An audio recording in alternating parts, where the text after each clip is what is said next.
Good evening. Have a question. Do you know the difference between a bird's weight and a bird's condition?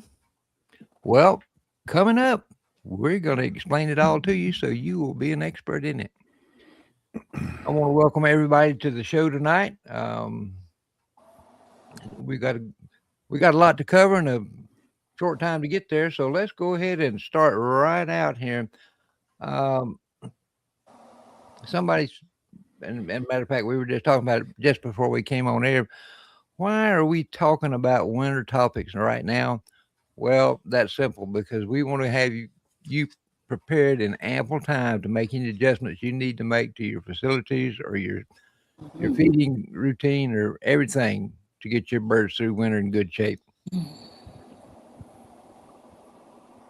Let's say you got a chicken that looks big and fluffy. What does that tell you about what's underneath those feathers? Anything? Didn't Nothing. tell you a thing. Exactly right. Doesn't tell you Nothing. nothing. I saw a lady's Buff Orpington, great big. It was an English Orpington, great big bird, and some of her birds were dying from heat stress. Mm. I told her what to do and all that, and she decided she was going to clip half of the feathers off of one of them. And that bird looked like he would have weighed 30 pounds. And when she got those feathers cut off, some of them were 13 inches long. And I bet you he didn't weigh 7 or 8 pounds. Wow. So that's one of those things you can't judge that book by its cover. No. You literally have to use your hands and feel what's underneath all those feathers. Isn't that detrimental, though, to take their feathers off? Don't the feathers help cool them as well as warm them? Do they? It buffers and regulates body temperature. So Yeah. you are 100% correct. Yeah. So on the hotter days, it keeps them from getting extreme. And on the cooler days, of course, as insulation, it's excellent insulation. But Yeah, I try to think of it as like insulation in your house. Mm. That's When exactly it's right. 115 degrees outside, and you got 2 feet of insulation, or 2 feet of feathers. It slows down how hot it gets. It prolongs the process to it getting to their core body. And I want to make sure that everybody who's with us tonight understands that we're not trying to make you paranoid about a bird's weight, although you certainly need to pay attention to it. We want you to be able to establish what's normal for your flock, and that way you can recognize any meaningful changes that you might observe in your birds. Hmm. Somebody asked me one time, said, well, what do you mean by weight? Well, how much does the bird actually weigh? Mm. Do you have a set of scales? Carey, you got a set of scales? I have 2. I Got have two. one. Sue, you got your scales? Mm. Yep. I had my scales too. So, but with that said, scales are not going to do you any good unless you use them. Right. Yeah. I made the foolish assumption that all good chicken breeders had a set of scales to monitor body weight. You know what? I was wrong. Yes, Well, big I time. was I do was you a know long many ways that are? wrong. Do you know many that are actually good that don't? Not many, but I just That's the how do you difference. know what you got unless you weigh it, right? You don't. The standard gives you a weight range, and Mhm. that's where you're supposed to be. And the judges are not docking for overweight as they should be, They should. right? Yeah. Because they don't carry scales around. No. There You was a know, judge tried that one time, and he just about got railroaded out of the show. Yep. Yep. Yep. So that tells you something about the weight of the birds in that show. Mm-hmm. They're well, more worried about how long it took them to judge the birds than Yep. the way he actually Yeah, judged I'm them. not going to go down that road. No, yeah, Now you're opening that's a yeah. can of worms. no, Hasn't that's been wrapped up in that before. no. We ain't gonna talk about that. Uh, what do we mean by body condition? Jeff, what does body condition mean to you? body condition is a combination of, to me, three things, right? The fullness of the bird, and but that means, how is the muscle density? Is it firm, squishy, other? And also, how much fat is the bird carrying, right? So all three of those kind of fall into my definition of body condition. Okay. I would agree. And we've talked multiple times over the year. We've been doing this 5 years, guys. We've we've we've talked multiple times over 5 years about how do you determine if a bird is overweight? Hands. Use your hands. That's the only way you're going to know. That Yep. Jeff, You give gotta them handle 'em. your 50-cent version of how you tell. Look, I am really poor at feeling abdominal fat. I don't trust my squeeze technique. A, B, I don't want to injure something inside the abdominal, right? Yeah. Last thing I want to do is, pinch an intestine or whatever, and cause trauma. So, I pick the bird up. I put the bird's head, under my arm, usually my left arm, and I feel right below the vent for the two pelvic bones.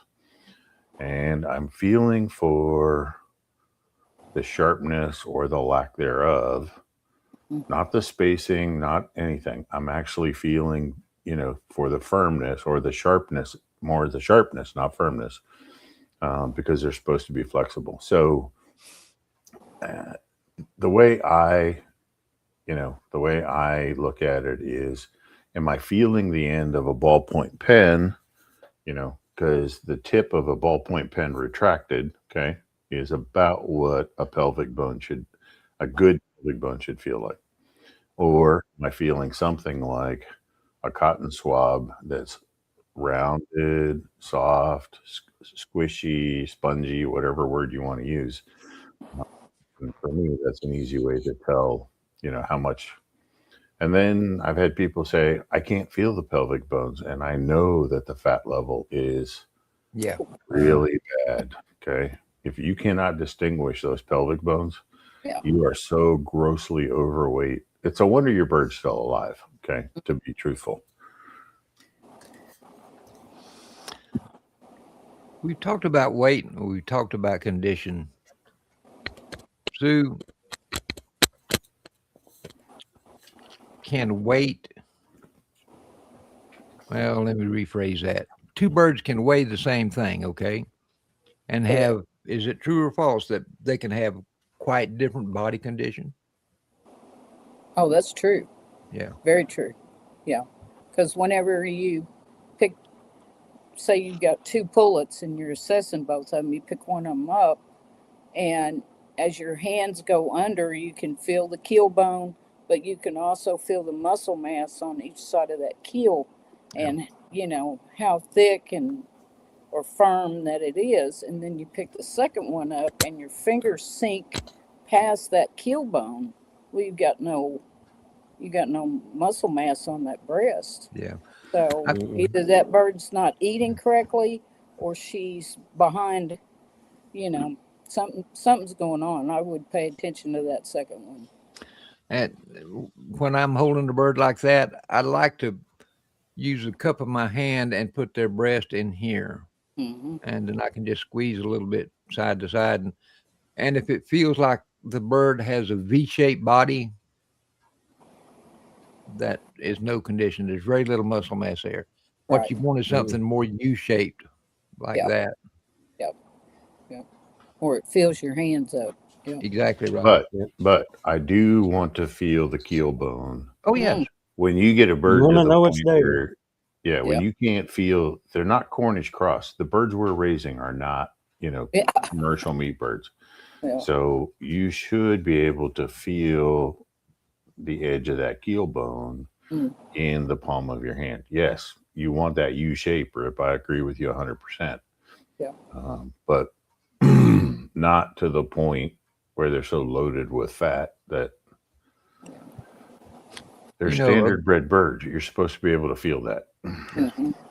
a good friend of mine and Judge Walt Leonard used to have a saying. He said, "I want to feel the keel bone, but not until I'm looking for it." Yeah. Right. Yeah. So we've talked about why hands-on familiarity matters, because it's the only way you can be sure, other than processing a bird. What might excessive condition feel like? And I think we've kind of touched on it here and there and around, but if it's a soft, spongy feel to it, Doughy. Yep. I was gonna but say it's like if you've made dough, like made real biscuits, not picked them out of a can, it'll feel about like that. Or if you wash dishes by hand and use a rag, it would feel like a wet rag. Something along those lines. mm-hmm, Yep. mm-hmm. Before we move on, I just want to add this in here. When you're checking body condition, you need to do it more than once a year. You need to be handling your birds very, very often. Jeff's over there nodding in agreement. I know folks that I checked body condition when they were 6 months old, and it's a 3-year-old bird now. Nope. Oh, geez. Yikes. That doesn't work. No. Or they It's pick them something up, you have to. or they Go ahead. pick them up a month before they want to take them to a show, and they Yeah. realize that, and you can't fix it in 30 Nope. days. No. Like, to me, the only time you should not hold your birds for 3 weeks in a row is right now when they're molting. Yeah. When they Yeah. start molting, leave them alone. When the feathers start coming back, make Thank- sure they lost enough weight, and then leave them alone till they get their feathers back. But other than Holy, that, you you're should gonna piss regularly somebody off, spend Gary. time with them. Well, People don't want their birds to lose weight. That's mean and it's cruel, and it's not. some of us have to lose weight to avoid passing early. That's people don't why I lost weight. people don't understand that a natural molt of a chicken, not being spoon fed by a helicopter mom, okay, Yep. is supposed to lose weight. It will do it all by itself. That Mhm. is part of the cycle. And Mhm. when they fail to lose that weight during the molt, you're shortening their life. Just bottom line. Chickens are a lot smarter than a lot of people give them credit for. Absolutely. A lot. Absolutely.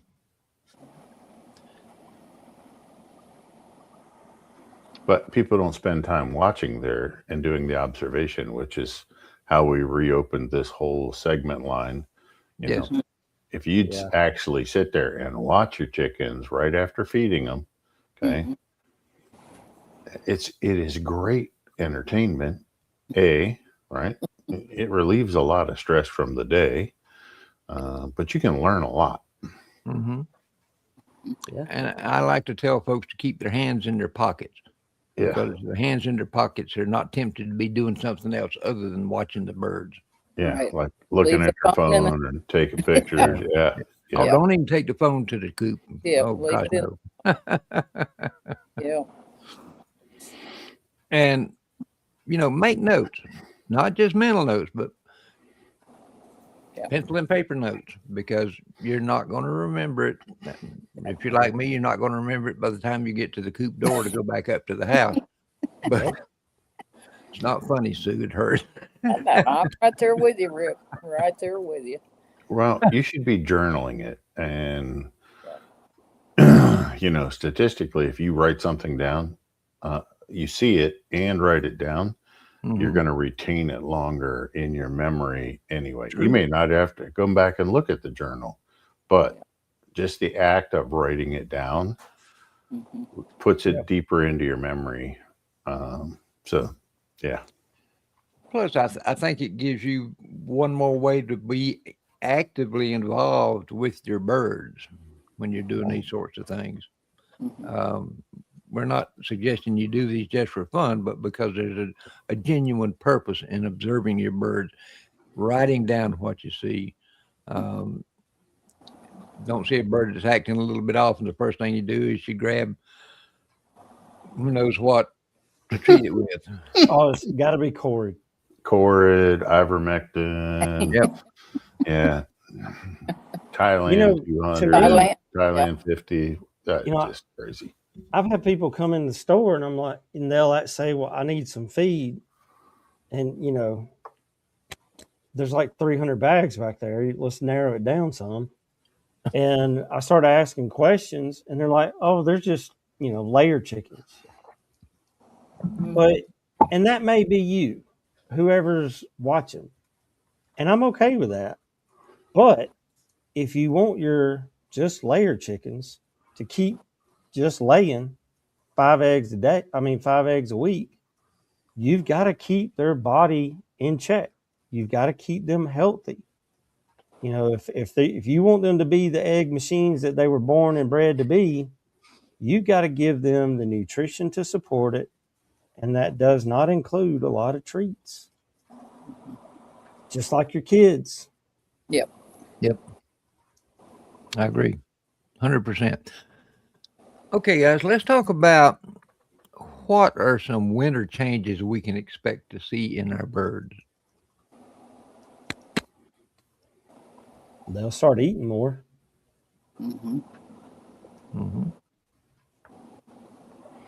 What about any Well, behavioral changes? Go ahead, Jeff. You started. They,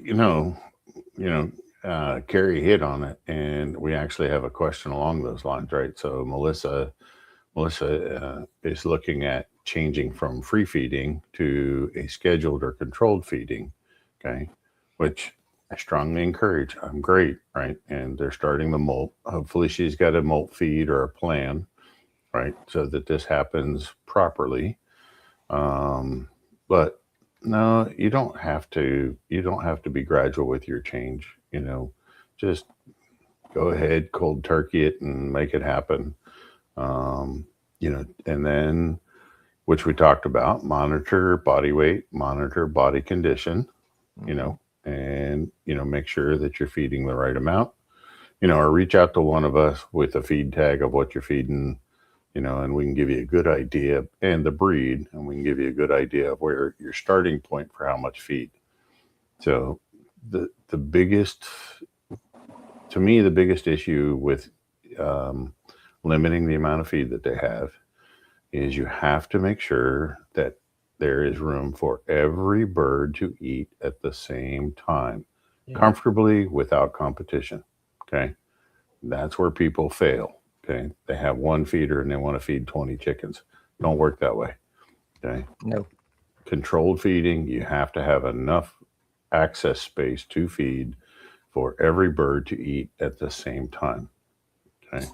And I would say comfortably for large fowl, that would be 5-6 inches at least. It is.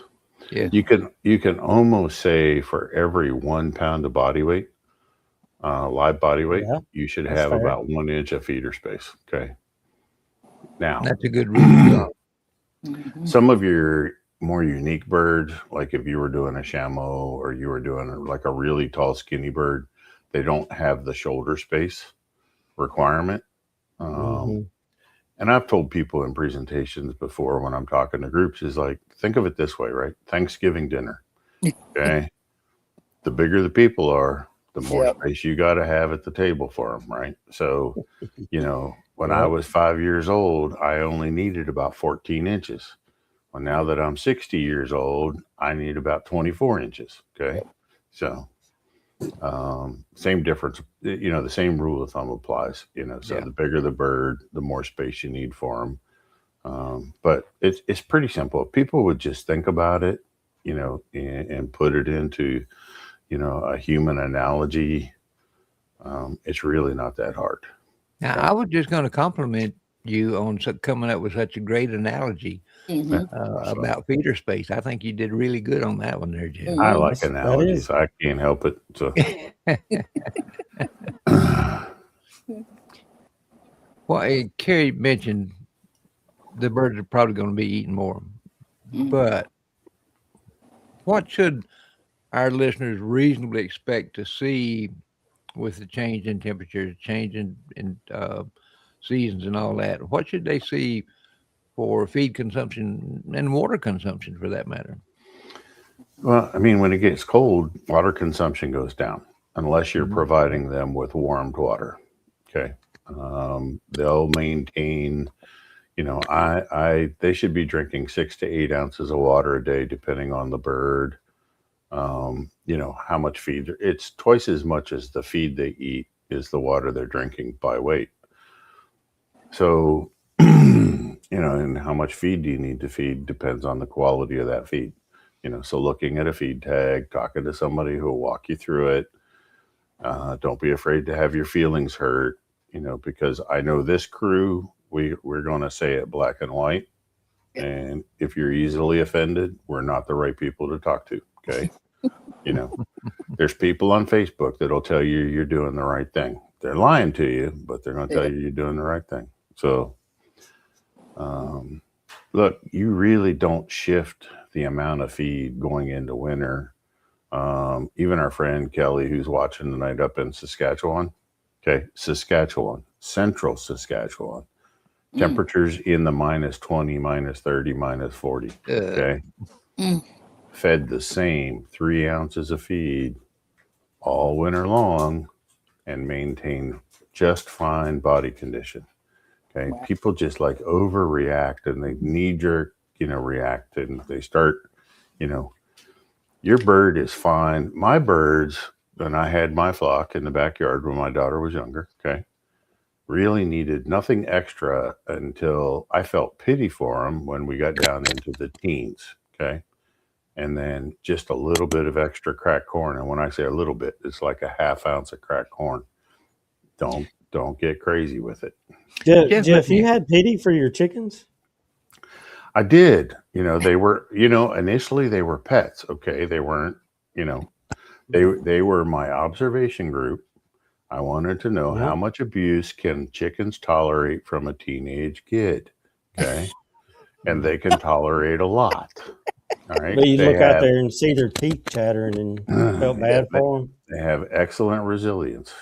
Look, my birds had an awesome 3-foot high roost. Everybody was at the same height, right? We didn't, that was my one socialism act in my life, is I made them all equal when it came to roosting. Okay. So there was no fighting. That is a quick way to start a fight. Funny. Right. So it worked. Jeff, let me bounce back to what you were saying about Kelly up in Saskatchewan. Yeah. Only because I'm sure there's some of our listeners that have this question running around in their mind. Was he feeding the same feed formula year round? Okay. Same one. Kind of what I figured, but yeah, I know 100%. There's folks out there that want to adjust this and that and everything else. And is it in Poultry Keepers 360 or is it in Poultry Breeder Nutrition Group? But there's a heat, or there's like a temperature, feed, calorie chart that I've put out there on PDF, and it helps. I think we've got it in both groups, but I'd have to check to be sure. It should be in the file section, right? Yeah. And it really just kind of describes how many calories your chicken needs based on the temperature. Okay. So yeah, it's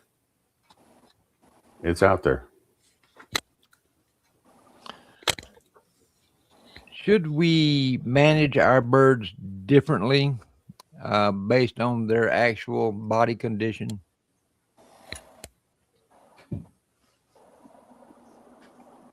Say that again, Rip. I'm sorry. Should we manage our birds any differently when they're out of body condition? When they're out of body condition? Yeah. Either way, if they've got, they're over conditioned or under conditioned. Right. So, be. I mean, you should adjust the feed, but like an over conditioned bird, I would want to have a slightly higher protein feed and cut back on the total being fed and kind of force them to start burning off body fat gradually. Okay. So cut their calories way back, but you still want enough protein that they're going to lay an egg, and vice versa. So, if I've got birds that are under conditioned, that's when I would be feeding like a 16% layer, or an 18 layer, and adding a little bit of cracked corn to it. But you got to be careful, right? Because corn goes to fat pretty quick. You can't move the needle on body condition quickly, right? You're looking at 30 to 60 days to start getting things in alignment, depending on how far out you are. So it's not an overnight. Okay.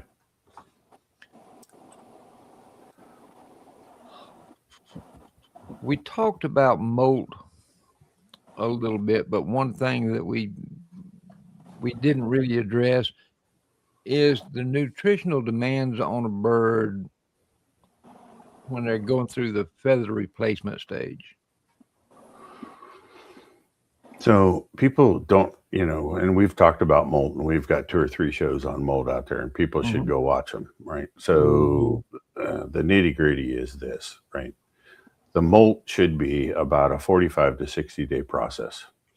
So the first half of that should be this really high fiber, low protein, low energy feed, something similar to feeding basically oats, right? Only oats, whole oats. And then you make that switch over once the feathers are dropped, body conditions achieved, or body weight is achieved, right? And then you, coming out of the molt, you feed higher than normal nutritional levels. So almost like putting the birds on a 20%, not a layer feed, put them on like a really good starter feed, right? So that you're achieving those extra amino acids and the components for building good feathers.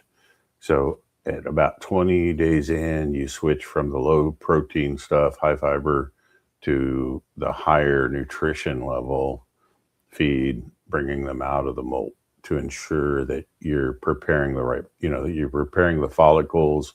You want the best feathers possible. But, I've kind of quit kicking this dead horse because nobody listens, but everybody out there, they're going into the molt, increase the protein. It's like, not yet. Okay. Just give them a chance to drop their feathers. But the birds feel like out there. The birds feel like crap. The birds themselves feel like crap, not what they feel like to you. It's kind of like going into a flu, that body ache, that fever, that little fever, that, you just feel like crap, maybe a little bit of diarrhea, your body aches. That's kind of what your chicken's doing in the first 10 days of the molt. Okay. The last thing. A lot of folks don't realize that they actually get a temperature spike in their body. Yeah, they don't. And they jump right on. And to digest protein creates more body heat than carbohydrates or fat, right? So you just kind of pushing them the wrong direction. But people don't want to hear it. They don't. They just cannot get their mind wrapped around that. And I don't know why. But hey, your chickens, your money, your time. You do what you want, right? Maybe one day, Jeff. I'll be dead by then. 30 years from now, somebody's going to find an old video clip. Man, this guy had it nailed on molting a chicken, right? Yeah. Well, we already knew that, Jeff. I mean, you got it nailed, man. Yep. But everybody's afraid to do it, right? It's hard to beat science. Well, there's too many people out there telling you, push the protein, right? Everywhere you turn around. That's the first thing I heard for years. I know. Yeah, I've heard it. People say push the protein, and the ones that use I feel, but they don't have any scientific research to back it up. No, those are the ones that get me. Yep. Everybody's got opinions, right? Show me the scientific research. Right. The commercial industry has been molting chickens and doing the research for near on 100 years. Yep. Right? So yes, why are we bucking it? If it was brand new research that came out in the last decade, I would say, it's probably bought and paid for research, by some big pharma, big feed company, whatever. But, when you can find stuff in the 40s before big ag, big pharma, Yep. and all that took over our land grant colleges, you have something worth talking about. Okay. And it's out And a there. lot of times when you compare it to the new stuff, it's not a whole lot of difference. That's like recently they published a new book specifically about poultry nutrition.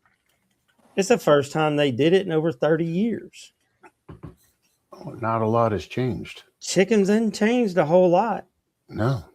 But like what you said a while ago, Jeff, the commercial industry especially, who really cares about their profit margin, spends millions and millions in research to make sure they're getting every single percentage of profit out of everything that goes in that bird.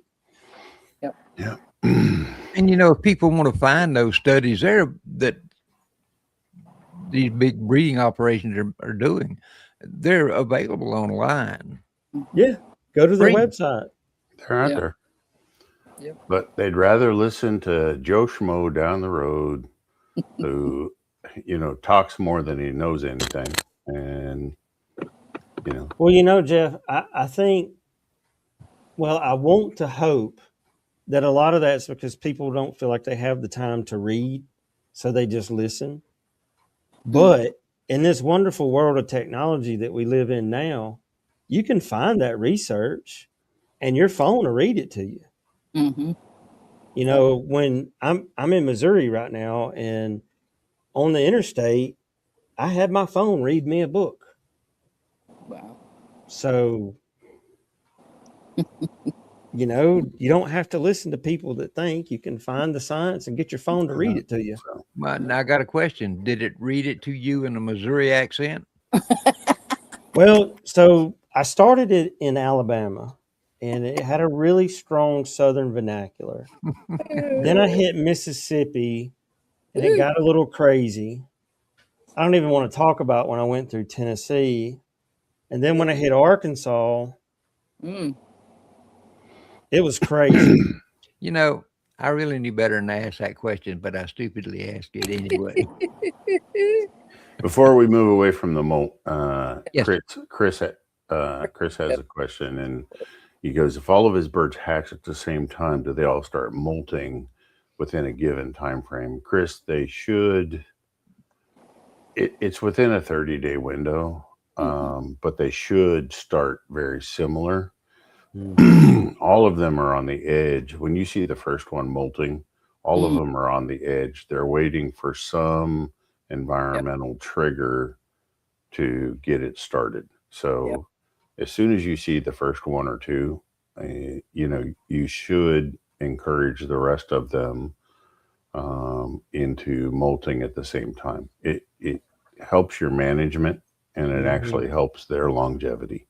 So, but now, I do want to add, if you have birds in one spot where there's a ridiculous amount of shade, and then you have birds pinned up in another spot that gets full on sun, you'll notice a variation there, because the length of like when the day changes, that's when a lot of it starts that cycle in their bodies. So that's where that 30-day change comes from. And if you have stubborn birds that don't want to molt, and I'll tell you that a bird that has got way too much body fat and over conditioned will linger longer in dropping feathers than a bird that is in prime body condition. Okay. Yep. But if you, and some of the harder breeds, in like the games, Shamos, A-seals, etc., they're a little bit more stubborn and hard to breed or hard to molt. So I learned this from a game fowl guy, but if you put the bird in darkness, you only bring them out for about an hour to eat and drink. But if you put them in a complete dark out, it speeds up their willingness to molt with everybody else. So you only have to do that for 2 or 3 days. But there's always somebody who's going to be stubborn about losing their feathers, right? And Yeah. so you just have to have tools in the toolbox to help you, deal with it and get ahead. Hey, before we move on, I got a little break I'd like to take here. So give this a listen.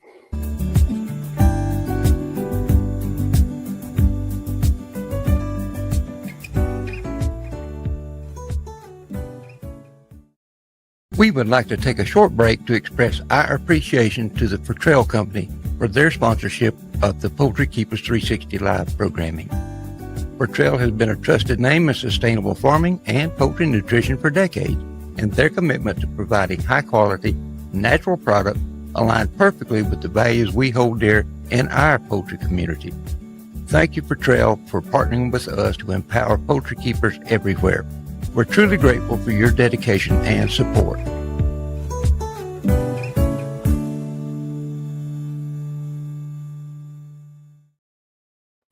To that, I can only add amen. We are very thankful for Fertrell. Rip, we're more than happy. It isn't a big investment, just covering the cost of StreamYard and a little bit of stuff.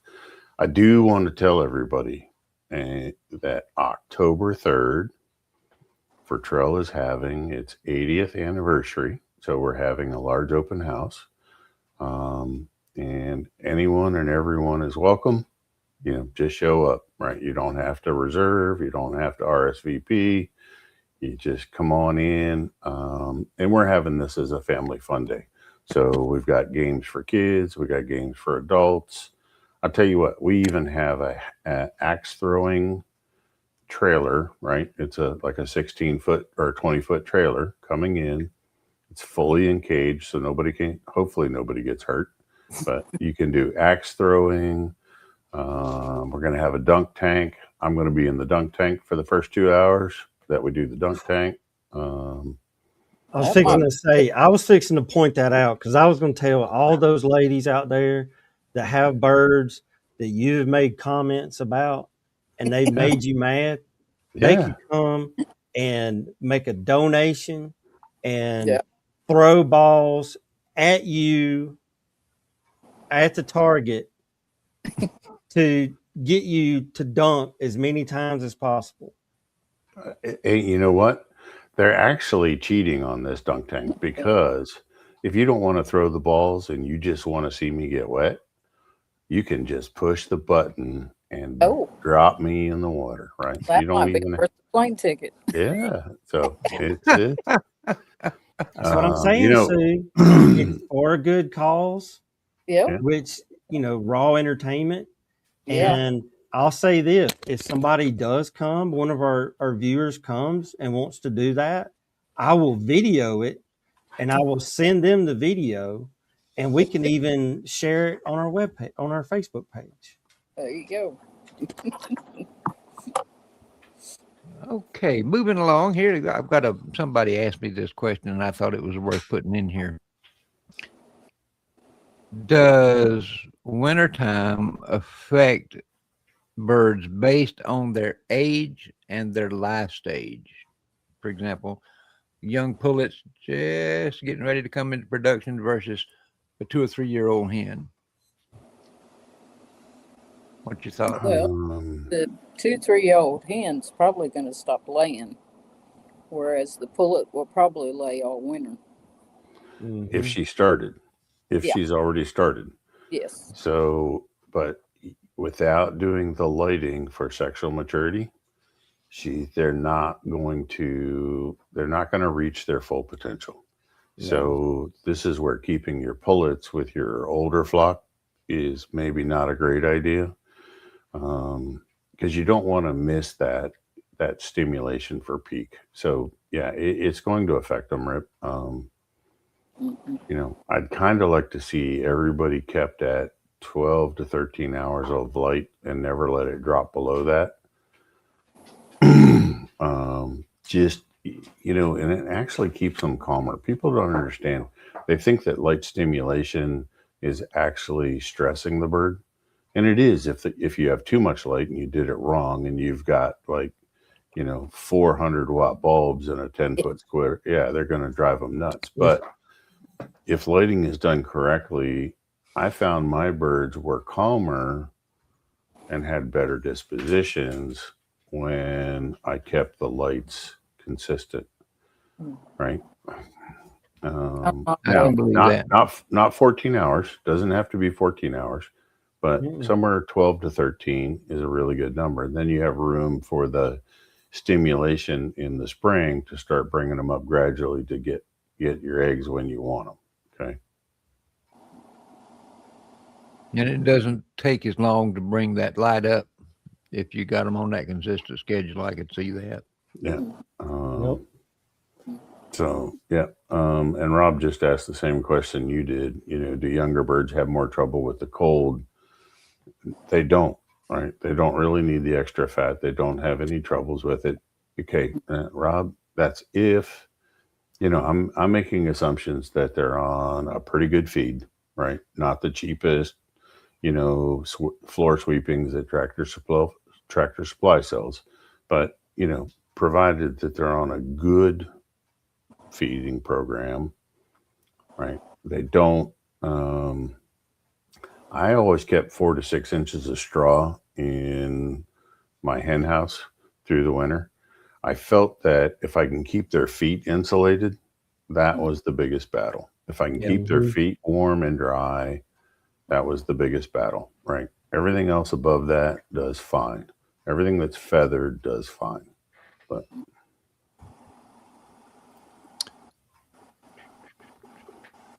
here's a question I can't answer. So, Sue, Rip, Gary, is there a chance a hen with 3-day-old chicks to adopt a day-old one? Sue, go ahead. Actually done that. And what you have to do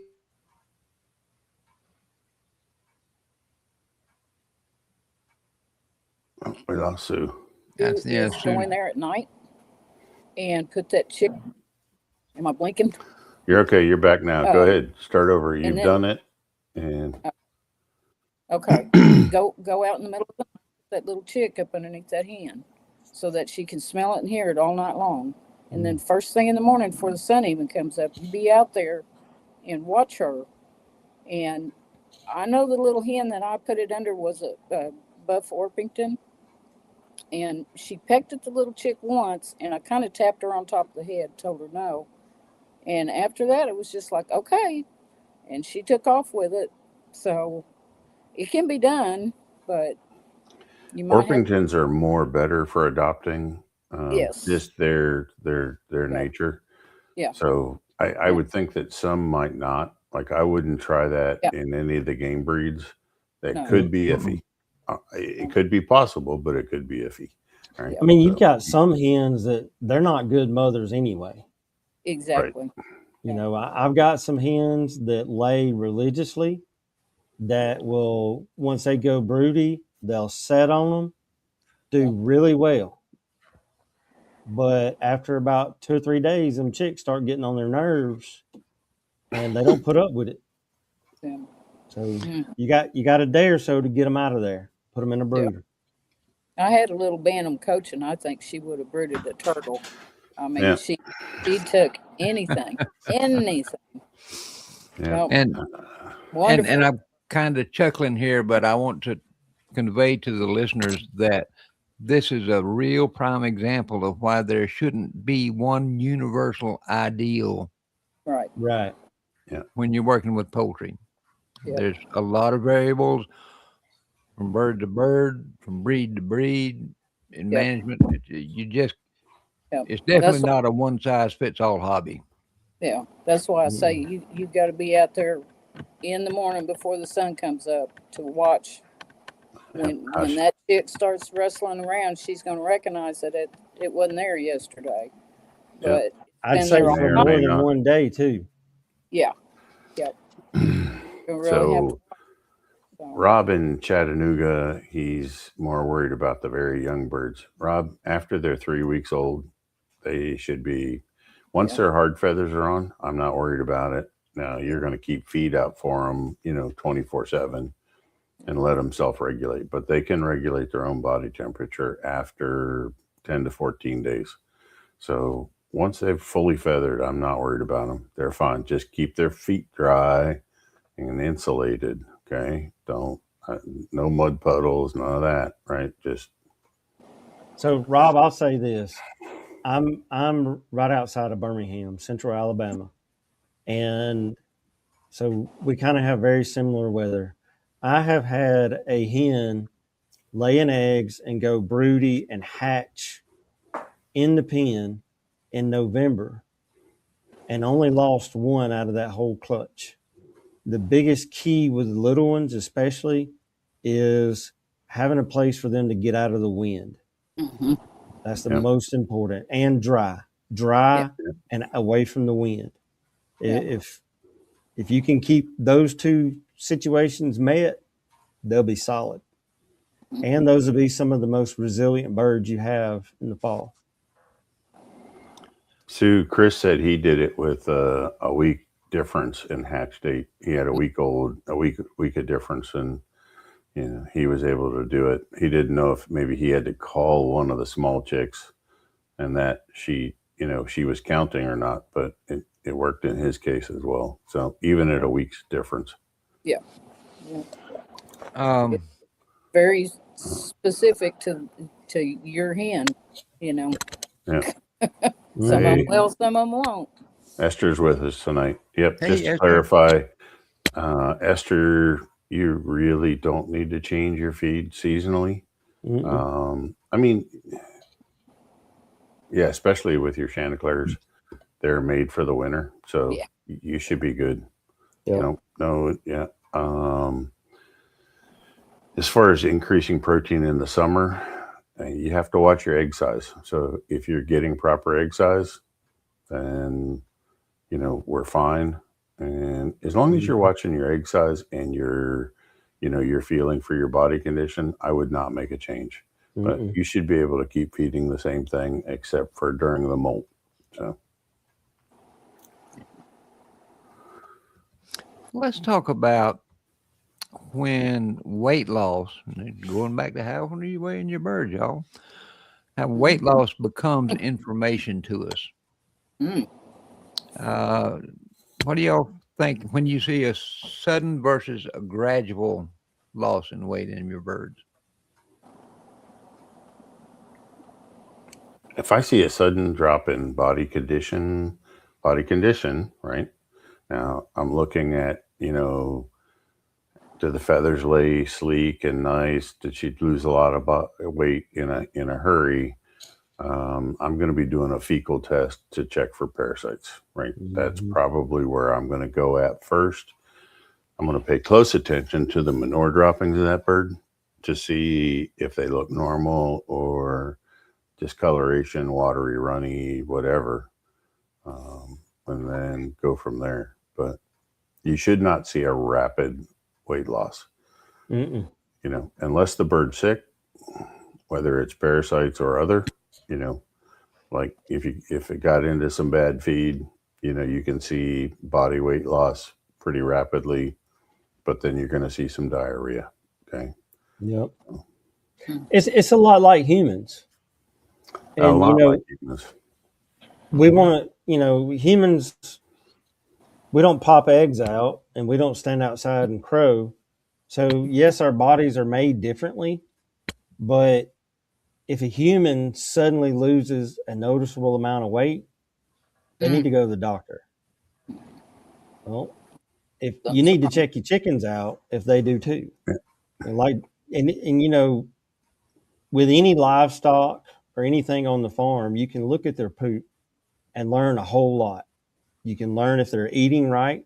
You can learn if they're eating what they should, if they're taking in enough water, and if they're sick. You can even tell if they're stressed out by looking at their poop. And when you say, well, how do I know what it should look like? Well, think about what yours does when you're stressed out, when you're not eating right. Yeah, well, We did a some whole people show don't on look at that and either. there's some You some know, great it, visuals in that but show. it's similar. And like Rip said, we did an episode on that a while back, which is absolutely Jeff's favorite topic. And there's an extensive slideshow that's got a lot of pictures in it, and he goes into great detail. So, find that episode and look at it if you have questions, about what may be wrong. Yeah. Learn to read the poop and don't reach for cord until you've talked to a professional. Okay. Yeah. I wish they'd quit selling that stuff at the farm stores. Yes. It should require a drug license like everything else, but no. Matter of time before they do. Yeah. I don't know. They'll keep getting away with it. I would say it should at least require common sense, but I think a prescription would be more easily attainable for some than common sense.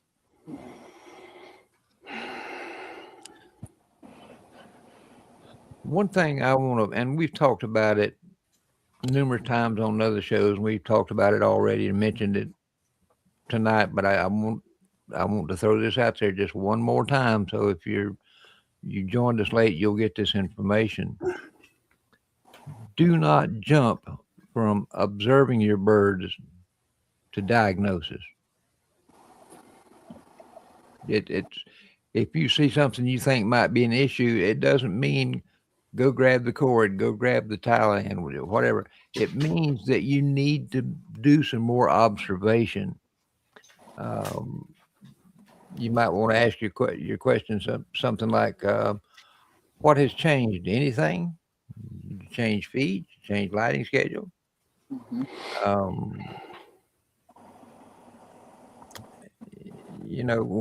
When did you notice a change? That can have an effect on it too. Yep. So it's just learning to run through these series of questions in your own mind before you get to the point of having to reach for medication. Right. I always view going for medication as my last step in my progression. I can tell you that I never treat anything based on one symptom. No. Okay? Absolutely never treat on one symptom. Okay. I need 3 or more. And I have friends in the industry, and I have this older veterinarian, and one thing she pounded into my brain, we spent a lot of time doing presentations and working together, and she goes, you never self-diagnose. Okay. Yeah. Because you're going to miss the symptoms and you're going to get them wrong, and you're going to, then if you treat for the wrong thing, you can go, the wrong direction in a hurry, right? You can cause a bigger problem than you had to begin with. Right. Problem. Yeah. I don't know. I guess people don't realize that, we as a group are available if you're seeing something and you need somebody to talk it through before you reach for something stupid out of the medicine cabinet. Right. And I spent a large part of my day answering people's questions about their chickens. Same here. So there is help out there, right? That's actually Jeff's second favorite thing to do. His first favorite thing is to actually be at a farm and step in and look at and smell the poop. You learn how to you learn how to get your doctorate in reading poop, and a whole lot of stuff, opens up to you. But all the time I thought his favorite thing to do was drink coffee. Gee whiz, I'm shattered here. No. Come on. We're done by 9 with coffee. Yeah. What? Yeah. As she drinks hers. That's right. Kind of keep my eye on the clock here. We're kind of ticking down to the tail end here. It's all right. One of the things that I remember hearing early on in my poultry journey was winter's coming. You need to put weight on your birds.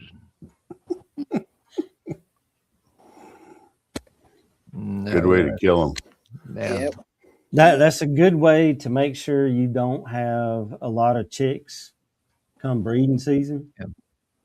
Because in the wintertime, they're Right. not running around and playing in the run. They're ducking, they're avoiding the wind when it's cold. So if they're thick come October, they're gonna be thick come January, February, March. Mm-hmm. And it's gonna set the whole next set of birds up. Yep. And you know, as a chicken tender, you should always be looking to improve your flock, because again, they're like people. Nobody's is perfect. And until you hit that, you should always be trying to improve it. And they'll gain the weight they need. Yeah. My Well, you mentor hope so, told me, but- go ahead, Jeff. Well, so, Rip, you're a really good graphics guy. So make yourself a note tomorrow, get a hold of me. But I would love to make a timeline graphic for poultry body condition, basically telling you like this month, right throughout the whole 12-month period of where their body condition should be. And then if people can figure that out by feeling the pelvic bones or the pin bones, it's gonna, and they have to be honest, right? Just because it's your favorite hen, you can't kind of close your eyes and say, "Oh, she's okay." You Right? can't When play she- favorites. Yeah. Right. You know, for Find me, out what I something to do, write with. for me, I'm always asking the question, why should I keep feeding you? Mm. Because, I like chicken just like all the raccoons and the coyotes and everything else. And, I'm always trying to improve what I have. And if you can't tell me why I should keep you, then I shouldn't keep you. And I'll admit that took me a while to get to that, because I like all my chickens. They're pretty and they listen when I go out there and talk about my day and all that good stuff. But Rip, in one of our sessions years ago, when he gave it to me honest, it really made me think, what am I doing? What are my goals? He would always, every time I almost every question I asked about what I should do next, That was the only answer I knew, Carey. he would always go back to, well, what's your goal? Yep. And he might not know the answer, but he would ask me enough questions to where we figured it out together. Yeah. And A lot of people don't have goals, right? Honestly, there's a lot of people with 10 to 12 chickens in their backyard and they're pets, and they don't have goals other than to keep their chickens happy and healthy and, entertained and all that. So not everyone has goals, but they should. Now, a breeder, an exhibition breeder or a breeder, who wants to keep a strain going forward, needs to have those goals, and they need to have standards that they live by. Yep. And and that's what Rip was trying to teach you, and what you're trying to teach everybody tonight is, when every time you look at a chicken, is, why am I keeping you? What is your purpose for me? Right? What is your value to me? Yeah. And when they become pets, then you've crossed the line. Because even as pets, if your goal is to keep them healthy and keep them alive, that comes with the maintenance and taking care of them. I don't disagree. I got my dog on her diet. She's my pet, but she don't like it. She likes chicken too, though.